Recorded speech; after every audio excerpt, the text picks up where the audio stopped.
On a plus d'expérience que les gérants. On a tenu. Voilà, on a 14 ans d'expérience. Elle vient d'arriver, elle n'a même pas fait la formation dans le commerce.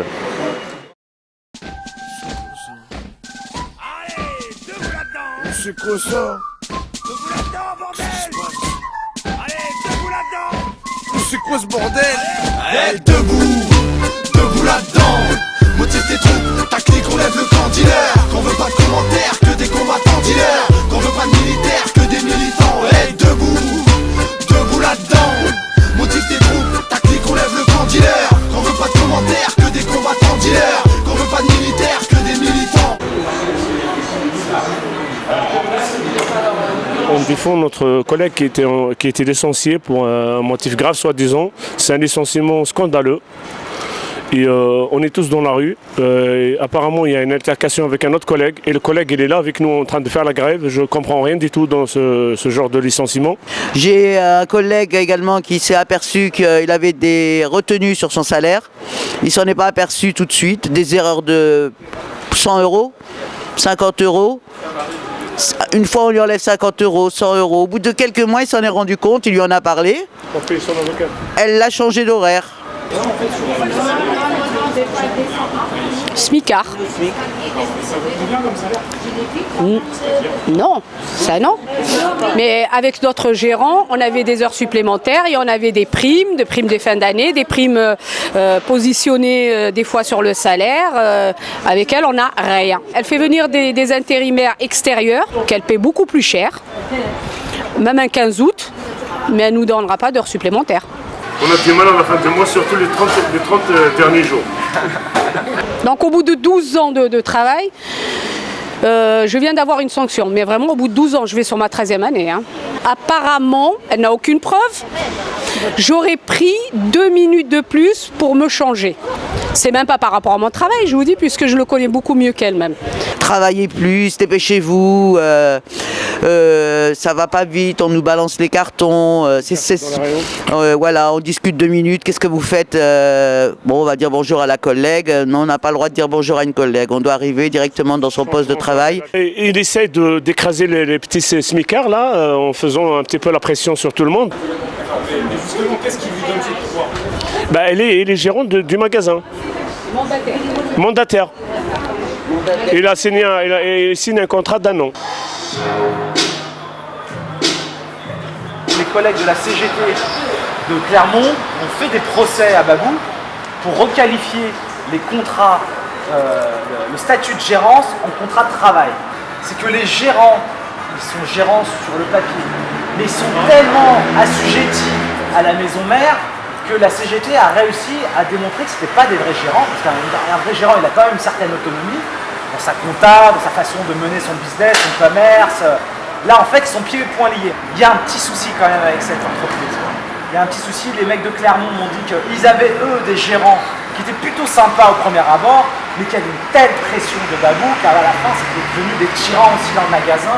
Et la gestion justement du magasin, ça fonctionne comment? C'est-à-dire qui gère la masse salariale et qui perçoit les bénéfices? C'est la direction. Ils ont 12% sur le chiffre. D'accord. Le reste, Le reste, c'est pour Babou. Parce que en gros, Babou raquette grave la société. C'est clair. En gros, il te pique toujours 30% de tout ce que tu gagnes. Est-ce que du coup vous connaissez le grand patron de Babou? On entend parler. Vous entendez parler? Vous voulez que je vous montre quelques photos un petit peu de René Clébotte? Je sais pas si c'est mieux en fait, parce qu'il faut savoir que c'est un amateur de chiens de chasse. Ouais, chien de chasse, voilà. Là il est avec ses chiens. Voilà. C'est exactement lui. La personne qui nourrit ses chiens, elle touche 6 000 €. D'accord. Donc elle touche plus que vous. Voilà. D'accord. C'est juste donner les croquettes et... Je pense pas qu'ils mangent des croquettes à mon avis. Des steaks, je voulais dire des steaks, voilà. Et vous savez combien il gagne? Il gagne 12 millions d'euros. D'accord. Par an. Il y a quand même un petit chouïa à gagner. 120 000 Voilà, 120 000 par magasin.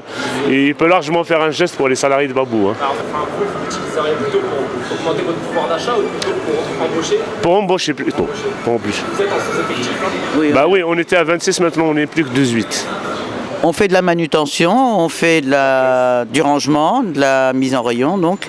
Et la caisse en ce moment, ces derniers temps, comme on manque de caissière, on fait le va-et-vient entre le haut et le bas. J'ai 53 ans, remonter, redescendre. Au bout d'un moment, on n'a pas qu'un seul poste quoi. Quand on nous appelle, il faut descendre. C'est tout. C'est des polyvalents pour voilà. Quand il n'y a plus de monde en caisse, il faut remonter. Ainsi de suite, ainsi de suite. Il y a aussi le retard de virement de salaire. D'ailleurs, on a une collègue qui a payé quand même envers sa banque 268 € d'agio par rapport à ce retard de salaire. Sur un SMIC, c'est énorme. Sur un SMIC, c'est énorme.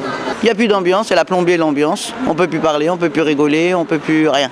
Vous imaginez nous parler le 2 janvier pour le 31 décembre d'après qu'on n'aura pas la prime de Noël.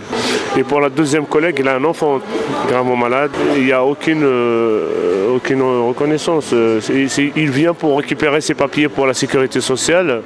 Il les jette comme il la prend pour vraiment... aucun respect même pour la maladie de son fils. Sachant que c'est le médecin qui oblige cette collègue, cette salariée, à être au sommet de son fils parce que c'est une maladie assez importante. Chaque mère serait à côté de son enfant. Le travail c'est important, mais quand on a un enfant malade, on est auprès de son gosse, automatiquement. Donc quand on lui dit c'est pas toi qui es malade, c'est ta fille, tu dois reprendre ton travail, sinon tu es en train d'escroquer la sécurité sociale, sans avoir même pas mal au cœur, vous voyez quel cœur elle a cette gérante quoi. On va pas pleurer pour la gérante, mais ils ont des situations aussi qui sont très merdiques quoi. Et on parle même pas des produits, d'où ils viennent, comment ils sont fabriqués, on pourrait en dire pas mal. Est-ce que vous avez une visibilité justement sur les comptes, toi en tant que délégué du personnel? Non. On n'a pas accès. On n'a pas accès aux comptes, on ne connaît pas le montant du chiffre d'affaires, tout ça c'est secret. Et on est censé de le savoir. Tout ça, elle ne le dit pas quoi. Ah, vous êtes tous en grève? 100%. Je vous invite à faire un tour dans le magasin, vous verrez l'état dont il se trouve à l'heure actuelle. D'ailleurs, même les clients, ils n'ont même pas envie de rentrer pour faire leurs courses parce que ça ressemble à rien. Et quels moyens elle a utilisé jusqu'ici justement pour casser la grève?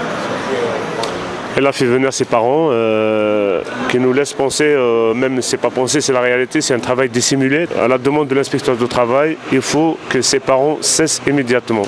D'ailleurs, hier, ils sont partis avec leurs chiens. Elle a utilisé, je pense, des intérimaires. La seule arme des travailleurs, c'est la grève. Donc nous continuons la grève. Mais nous voyons, c'est-à-dire l'employeur de son côté est en train de creuser son trou. Parce que si le magasin ne fonctionne pas, c'est-à-dire que le chiffre d'affaires ne fonctionne pas, ça veut dire que l'entreprise va être déficitaire. Et il ne faudra pas nous expliquer après à nous que l'entreprise coule. Si l'entreprise coule, c'est de la faute des dirigeants. Et si on faisait l'inverse, imaginez que la gérante fasse la grève. Donc les boîtes, il n'avait pas besoin de faire grève, il ne travaille pas, mais juste la gérante. La gérante est... Comment il tournerait beaucoup mieux. Il va tourner beaucoup mieux. C'est du personnel expérimenté. On a plus d'expérience que les gérants. On a tenu. Voilà, on a 14 ans d'expérience. Elle vient d'arriver, elle n'a même pas fait la formation dans le commerce. Mais il faut un gérant quand même, pour faire la paye, pour faire... voilà. Mais on s'en sort tout seul.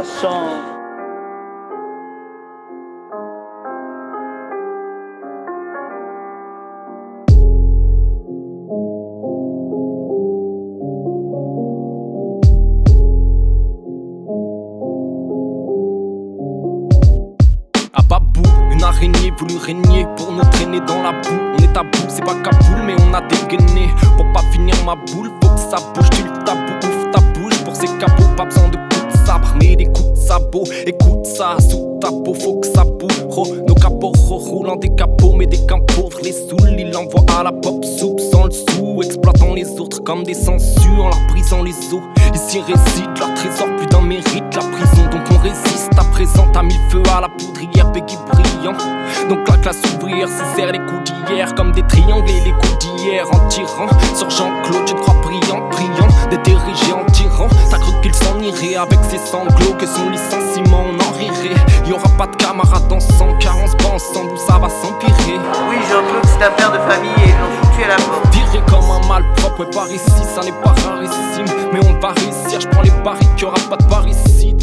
Prenez que les bêtes et ses pépettes, l'immobilier amasse des gros billets. 30 pépères avec ses bêtes, je te parle de nous, pas de ses kleps, on graille des nouilles. Pour lui chaque jour c'est chasse à court, longue chaise, week-end. On a fait grève toute la semaine, trêve de yes week-end.